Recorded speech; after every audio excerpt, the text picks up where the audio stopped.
your best and give them your best. Many things have changed since I went on the board 50 years ago.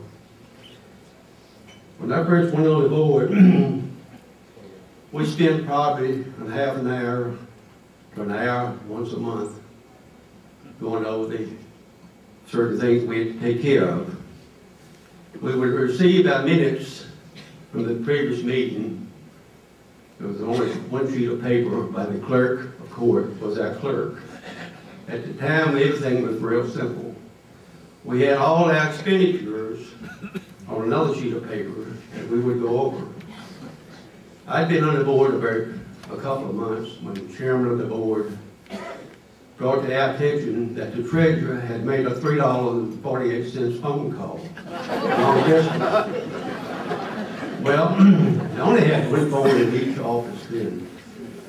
So we had to get the treasurer to come down and explain why we had paid a $3.48 phone call.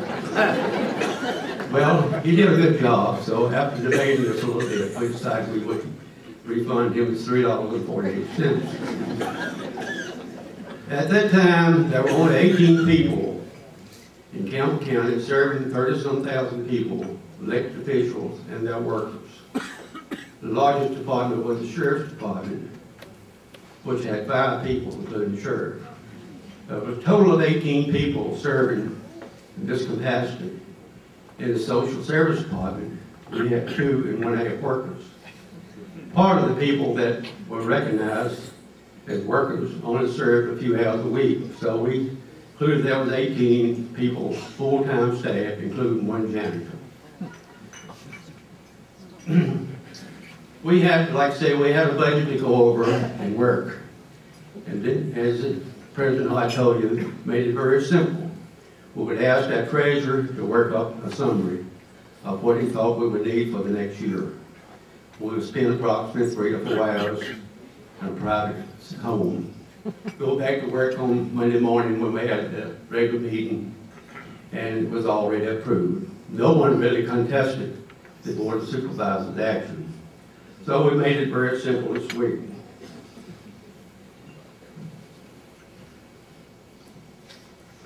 You know, we've had a planning session recently that spent all the day long with calling retreats now. I never heard of that word until a very few years ago.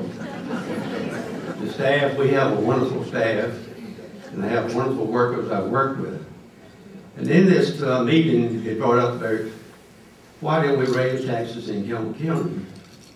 So we're the lowest tax county in rate around about, so that was put up on the board, and we debated in a few minutes, and I said, well, you know, I ought to stop and think about this. We don't need to raise taxes because we're the smartest bunch of supervisors I know of anywhere around. So I think we're smarter and we don't have to raise taxes. And this seemed to catch on, and we dropped that item. When the people elected me, they elected me to look after 2 things. They elected me to keep the tax rate low and also to keep up our roads. Many of the people that I served and elected me were much older than I, probably my age now. And they were brought up in the town and the supervisors looked after roads. And I can remember this, my father taking his team horses, going up the scrape road and get a few dollars to carry us through on the farm. I'm just an old country boy, so it's a lot of things that we look at from the countryside. But anyway, and the people would call me up on the first snow. The first thing they would do was say, when are you going to scrape my road? You're my road supervisor. So it took me a long time to convince my people I wasn't a road supervisor. But that's how the older people felt, and that's where they were raised. So many things happened during the years that really, it's nice to think about. It's good old country stuff what made the world go around. Campbell County is a rural county, and agricultural county at that time. We're now more urban county, and we do have things. I think we don't have to raise taxes in Campbell County, and I think our staff would tell you, because we're a growing county. A lot of counties don't have what we have. We're a very diversified county. So, in all, it makes our job much easier. I want to thank my board for coming backing me up. We have a wonderful board, and we have a wonderful staff. So, in order, y'all need some help. called our staff, David Burrell, our county administrator, and he will tell you how we keep taxes low.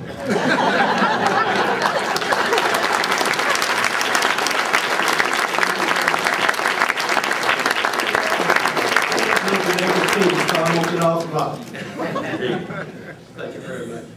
Give them another hand, ladies and gentlemen.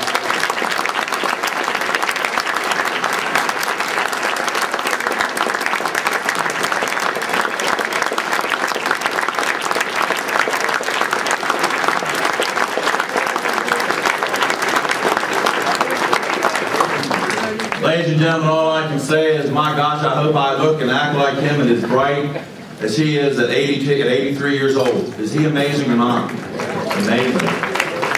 And I want to say it's a very, very proud thing to have your entire board here. That means an awful lot. I know it does to him and for anyone who has reached this milestone. Mr. Rosser, my congratulations, sir. Well, ladies and gentlemen, I'd like to say congratulations again to all the supervisors for the time that they have served, for all the work that you do, the unselfish things that you do for your county that a lot of times we're not thanked for, that we're not appreciated for. And it always seems like there's someone in the audience who just wants to bang you around no matter how good a job you do. But let me say to you that this year to me has been so very important. I am so very proud of VACo. I am so very proud of every supervisor. I shook over 500 supervisors' hands this year. And I am very proud of that. I say that because when I went to the board's meetings and to every county, I was received so well and so respectfully. And I saw the appreciation. And I tell you now that not only myself, but the VACo staff is very, very appreciative of every one of you. This organization's strength comes from you. As long as we stand together and we speak as one, we are strong, whether it be in Richmond or whether it be in D.C. So please, let's keep this organization growing, keep it strong for the future as we have many fights ahead of us and many things that we have to achieve. And I'd like to say to you now that this concludes the banquet. We hope we'll see you tomorrow at the opening session, and we hope you enjoy yourself for the rest of your stay at the homestead and at this conference. Good evening.